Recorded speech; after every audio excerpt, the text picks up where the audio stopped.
करवाते हैं क्योंकि साल 2020 में एक झड़प हुई थी अमशीपोरा शोपियां के अंदर, जिसके बाद पहले दावा यह था कि गैर शिनाख्तशुदा मिलिटेंट यानी सरहद पार से रहने वाले लोगों को मारा गया। बाद में फोटो वायरल हुई, पता लगा कि सबका ताल्लुक जम्मू कश्मीर से है। लेफ्टिनेंट गवर्नर साहब ने आनन फानन में इंक्वायरी को बिठाया और इंक्वायरी के दौरान बड़ी चीजें जो है वो सामने आई कि झड़प बिल्कुल नहीं हुई, एक फर्जी झड़प के जरिए से 3 बेगुनाहों का कत्ल किया गया। और उस कत्ल की वारदात के बीच हाई लेवल कमेटी ने अपनी रिपोर्ट जहां कोर्ट के सामने रख दी है, उस रिपोर्ट के अंदर कई चौंका देने वाली बातें भी सामने आ रही है। और बड़ी खबर जब हम शोपियां फर्जी एनकाउंटर के हवाले से आपके सामने रख रहे हैं, तो जो अमशीपोरा शोपियां में जो रिपोर्ट इस वक्त सामने आई है, यानी जो चार्जशीट दाखिल की गई है, उस चार्जशीट के अंदर भी बात यह कही गई कि यह सारा मामला जो है यह सिर्फ और सिर्फ इसलिए किया गया क्योंकि माली मामलत यानी जो कैश अवार्ड उन्हें था वो उन्हें मिल सके। और उस वक्त के जो आर्मी के अफसर वहां पर मौजूद थे, उन्होंने स्टेज मैनेज किया और पूरा एनकाउंटर करके 3 लोगों को मारा। तो ये बड़ी खबर इस वक्त सामने आ रही है और कल से लगातार ये खबर जो है वो ट्रेंड कर रही है कि ये जो अमशीपोरा शोपियां का मामला है, इसमें दरअसल मामला 20 लाख रुपए का था, क्योंकि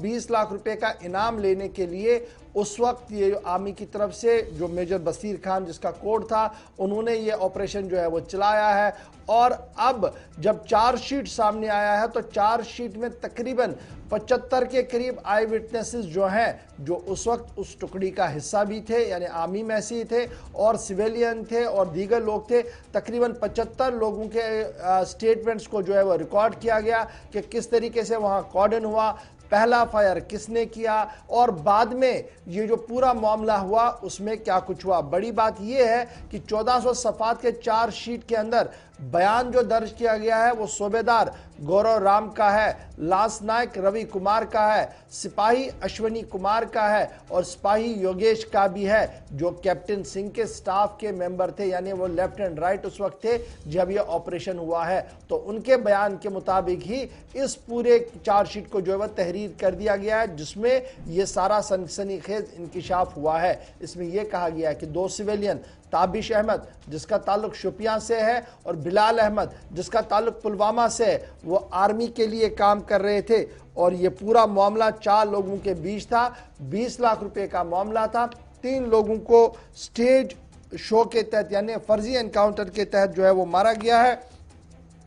और अब उसके बाद जो बयान आर्मी की तरफ से दिया गया उसमें कहा गया कि ऑपरेशन के दौरान जो अशमीजी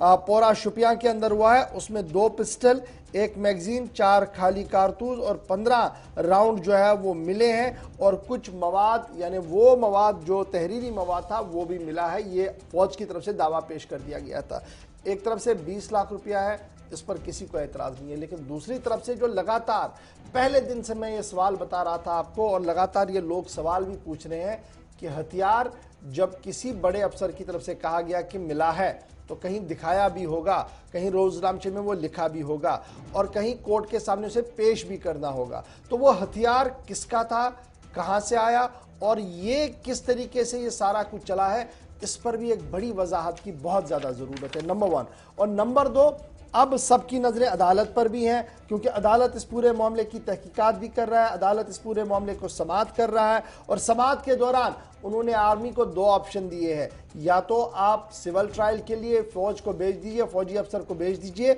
या कोर्ट मार्शल उसका करके हमें बताएं कि आप आगे किस तरीके से इस केस को चलाना चाहते हैं। तो सबकी नजरें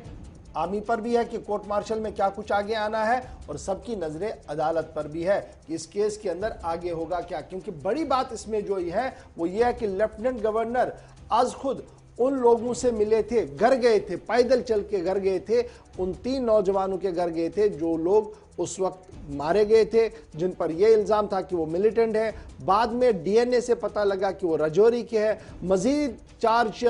जब उसमें तहकीकात हुई तो उनके खिलाफ किसी किस्म का कोई भी चालान, किसी किस्म का कोई भी रिकॉर्ड मौजूद नहीं था और जितनी भी सुराग रसा इदारे थे उन्होंने इस बात को साफ कर दिया कि वो वहां मजदूरी की गर्ज से आए थे और फर्जी झड़प ने उन्हें मारा गया था। तो ये पूरी कहानी जो है ये हर दिन एक नया ट्विस्ट लेकर आ रही है और अब जो नया ट्विस्ट इसमें आया है वो 20 लाख रुपए का है, इनाम का मामला है।